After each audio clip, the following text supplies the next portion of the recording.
Hello friends, मेरा यानी मौलिक चौकसी का श्रीजी कंस्ट्रक्शन की ओर से प्रेम भरा नमस्कार।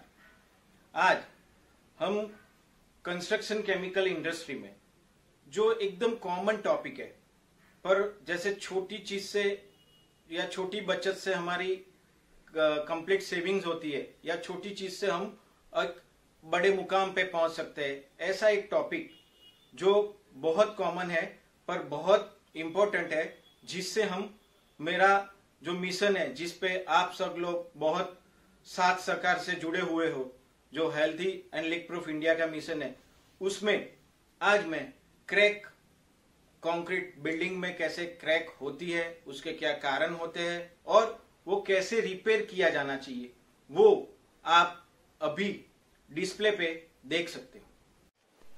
क्रैक क्या है? कंक्रीट में दो या उससे ज्यादा पार्ट कंक्रीट के होना, माने उसमें सेपरेशन होना, उसे क्रैक कहा जाता है। क्रैक से प्रॉब्लम क्या होते हैं? तो ऐसा कहा जाता है कि जैसे बॉडी में कैंसर होता है, उसी हिसाब से कंक्रीट का कैंसर माने क्रैक, उसके वो क्या कर सकता है, माने व्हाट इट अफेक्ट्स। बिल्डिंग का आर्किटेक्टिक व्यू उसका बिगड़ जाता है, इंटीग्रिटी वॉल की आगे पीछे हो जाती है, स्ट्रक्चरल सेफ्टी भी बिल्डिंग की कभी कभी क्रैक की वजह से बिल्डिंग को डिटोरेशन में या फिर एक प्रॉब्लम में ला सकती है। उस बिल्डिंग की ड्यूरेबिलिटी कम हो जाती है और क्रैक की वजह से ही लीकेज स्टार्ट होते हैं, और जो सेस्मिक मूवमेंट आती है तो उसमें क्रैक बहुत बड़ा नुकसान कर सकती है। क्रैक से CO2 कंक्रीट में पेनिट्रेट होता है और वो क्रैक को स्पीड अप करके वो कार्बोनेशन में फॉर्म होता है, जिसकी वजह से बिल्डिंग की सर्विस लाइफ कम होती है और वो उसका डिटोरिएशन मैक्सिमम लेवल पे स्टार्ट होता है। उसके कॉजेस क्या है कि क्यों क्रैक होती है? तो मॉइस्चर के चेंजेस के कारण, थर्मल वेरिएशन के कारण, क्रीपिंग के कारण, इलास्टिक डिफॉर्मेशन से भी क्रैक होती है। कोई स्ट्रक्चर है, कहीं कोई इंडस्ट्री है, वहां केमिकल का रिएक्शन ज्यादा होता है तो वहीं पे उसके कारण भी क्रैक होती है। फाउंडेशन मूवमेंट में भी हालचाल की वजह से, उसका एक्सपांशन कॉन्ट्रैक्शन की वजह से क्रैक होती है। सॉइल जो होती है उसका सेटलमेंट होता है, उससे भी बिल्डिंग का क्रैक डेवलप होता है। वेजिटेशन के हिसाब से भी क्रैक होती है। श्रिंकेज माने कंक्रीट का जो श्रिंकेज होता है वो प्रोसेस की वजह से भी क्रैक होती है। आगे मैंने बताया उस हिसाब से सेस्मिक मूवमेंट से भी क्रैक होती है। अगर हम लोग अच्छा काम नहीं कर पाते, या हमने जो भी काम जिसको जो एजेंसी को जो काम करना है वो सही तरीके से नहीं किया, यानी फॉल्टी हुआ, तो वर्कमैनशिप की वजह से भी क्रैक होती है। या फिर जो मटेरियल हम स्ट्रक्चर बनाने के लिए यूज करते हैं वो क्वालिटी वाला नहीं आया, बिलो क्वालिटी का आया, तो उसकी वजह से भी क्रैक होती है। अभी ये जो क्रैक्स है उसके टाइप्स क्या होते हैं? माने अगर नेचर के बेस पे क्रैक होती है उसको हम ऐसा कह सकते हैं कि स्ट्रक्चरल क्रैक एक क्रिटिकल क्रैक है, उसको हमें जितना हो सके उतना जल्दी अटेंड करना चाहिए। माने डिजाइन प्रॉपर नहीं हो तो वो हो सकता है, कंस्ट्रक्शन फॉल्टी हुआ हो तो हो सकता है, या फिर ओवरलोडिंग किया हुआ हो स्ट्रक्चर में तो भी क्रैक होता है। माने अति सर्वत्र वर्जयेत, जो ज्यादा होता है वो हमेशा अच्छा नहीं होता। माने सही नाप तोल से IS कोड के जो फैक्टर ऑफ सेफ्टी होती है उसी हिसाब से उसकी डिजाइन होनी चाहिए। फिर नॉन स्ट्रक्चरल भी क्रैक होती है, जो स्ट्रेस की डेवलपमेंट के हिसाब से होती है, और जो वेदर होता है, जैसे अभी ग्लोबल वार्मिंग चलता है तो वेदर के हिसाब से भी वो क्रैक डेवलप होती है। विड्थ के हिसाब से हम क्रैक को एनालाइज करें तो जो कम क्रैक है, माने पतली वाली क्रैक है, थिन क्रैक है, वो 1 mm से कम होती है। मीडियम क्रैक 1 से 2 mm की होती है। वाइड क्रैक होती है वो 2 mm से ज्यादा होती है, जो क्रिटिकल क्रैक में से बाद में वो स्ट्रक्चर को उसका सर्विस लाइफ डिटोरिएट करती है या सर्विस लाइफ कम करती है।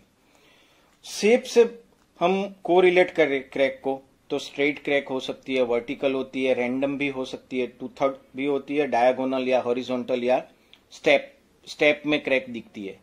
जो ऐसा एक गाइडलाइन के हिसाब से या ऐसा एक सोच के हिसाब से देखे तो कई बिल्डिंग पे ऐसा क्रैक की वजह से अपने को अलग अलग डिजाइन दिखती है। 2001 में जो अर्थक्वेक आया था तब हम देखते हैं तो हर बिल्डिंग की क्रैक अलग अलग फॉर्मेशन में होती है। वो ये ऊपर वाले जो भी कॉजेस होते हैं वो एक्सपर्ट एनालिसिस और उसका थरो डिटेक्शन के बाद ही पता चलता है कि वो कौन सी वाली क्रैक है। अभी कंक्रीट हार्डन होता है, उसके बेस पे कंक्रीट हार्डन होने से पहले क्रैक होती है, उसको प्लास्टिक श्रिंकेज क्रैक कहा जाता है। कंस्ट्रक्शन के टाइम पे जो मूवमेंट होता है उससे भी क्रैक होती है। फिर कंक्रीट सेट हो जाता है, उसके बाद जो क्रैक होती है उसके 3 टाइप होते हैं, physical, chemical, thermal. Physical crack drawing sinkage के कारण भी हो सकती है, क्रेजिंग के कारण भी हो सकती है। केमिकल जो क्रैक होती है वो कोरोजन, अपना जो स्टील होता है रेइनफोर्समेंट, उसके कारण होती है, या एग्रीगेट रिएक्शन के कारण, अल्कली एग्रीगेट रिएक्शन के कारण होती है। थर्मल जो क्रैक होती है वो टेम्परेचर वेरिएशन के कारण या अर्थी थर्मल कॉन्ट्राडिक्शन के कारण भी होती है। सो ये जो सब हमारी क्रैक है वो सब क्रैक बहुत सारे डिटेल में जाए तो वो हम जितना चाहे उसको इंटरप्रिएट कर सकते हैं, पर सबसे अभी जानकारी के लिए बेसिक ऐसा कह सकते हैं कि क्रैक रिपेयर कैसे किया जाना चाहिए जिससे हमारा बिल्डिंग या हमारा स्ट्रक्चर वाटरप्रूफ बना रहे, उसकी सर्विस लाइफ मैक्सिमम लेवल तक एक्सटेंड रहे और बिल्डिंग हमें अच्छा दिखे। तो सबसे पहले जो जगह पे क्रैक हुई है उसको सरफेस प्रिपरेशन करना चाहिए, उसकी एक हिस्ट्री बनानी चाहिए कि वो कौन से बेस वाली क्रैक है, स्ट्रक्चरल बेस है, नॉन स्ट्रक्चरल बेस है, सीरियस मोड वाली क्रैक है, तो वो एक बेस उसकी हिस्ट्री बना लेना चाहिए। उसके बाद जो क्रैक है उसकी सिस्टम डिफाइन करनी चाहिए कि उसको कैसे रेक्टिफाई किया जाए। जहां तक हो सके वहां तक बड़ी क्रैक है तो हमें उसको वी ग्रुप में ओपन कर देना चाहिए। बेसिक क्रैक है तो उसमें हम पीएमएम माने पॉलीमर मॉडिफाइड मोर्टार सीमेंट के साथ बॉन्डिंग एजेंट डाल के उसमें भर सकते हैं। क्रैक ज्यादा है और थ्रू एंड थ्रू क्रैक है, माने जो क्रैक मुझे सीलिंग में भी दिख रही है और वही क्रैक ऊपर टेरेस के फ्लोर पे ऊपर भी है, तो उसमें हमें इंजेक्शन ग्राउटिंग करना चाहिए।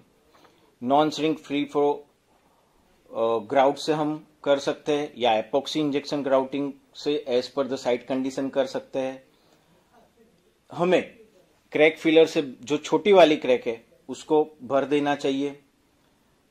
रेडी टू यूज फाइबर रेइनफोर्समेंट वाला जो फाइबर नेट आती है, नॉन वोवन जियो टेक्सटाइल नेट आती है, वो भरने के बाद उसके ऊपर हम डाल सकते हैं। क्रिटिकल या स्ट्रक्चरल क्रैक हो तो जहां तक हो सके वहां तक हमें एपॉक्सी इंजेक्शन ग्राउटिंग करना चाहिए। बहुत सीरियस वाली क्रैक है तो गनेटिंग करना चाहिए। क्रैक ओपन हो जाने के बाद उसको एकोमोडेशन या उसकी क्रिटिकलिटी के हिसाब से उसमें सीलेंट यूज करके उसके ऊपर टैप जॉइंट कर सकते हैं। टैप जॉइंट में भी मैंने मेरी वाटरप्रूफिंग की और बहुत सारी वीडियो में आपको समझाया हुआ है, आप वो डिटेल में देख सकते हैं।